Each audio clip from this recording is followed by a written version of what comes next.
surtout avec ce premier modèle de char, tout premier de l'armée française et le tout premier des chars Saint-Chamond.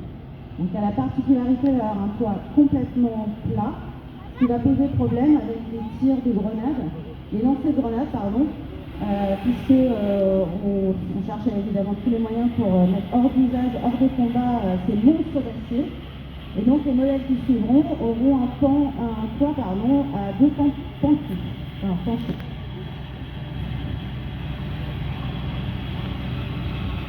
Et là on voit que la terre est bien mouillée puisque ça accroche bien sur les patins. Donc pour Stéphane qui est aux commandes, ça doit être relativement glissant. Alors il va y avoir un tir de canon. Donc on le répète, pour les plus jeunes et pour tout le monde de manière générale, bouchez-vous les oreilles, ouvrez la bouche.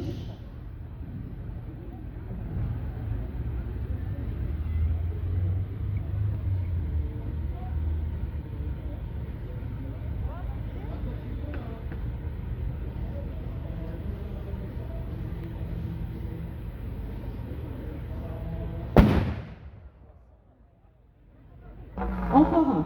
Je vais vous le tirer un peu, comme ça,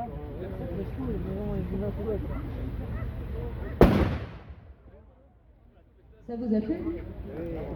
Ouais, nous aussi on adore. Voilà, donc là maintenant finit sa manœuvre. Pour la suite, elle reprendra sa place sur le parvis du musée. Elle est là depuis juin 2021, donc vous pouvez la voir au musée tous les jours, sauf le mardi parce qu'on est fermé évidemment. Donc ça permet au moins de profiter de ce char, du ST qui se trouve dans les salles permanentes, puisque le petit ST qui est chez nous ce week-end repartira vers le musée France 40 véhicules Alpine dans quelques jours. Donc voilà, d'un char à l'autre, d'un gros vaisseau à un petit vaisseau.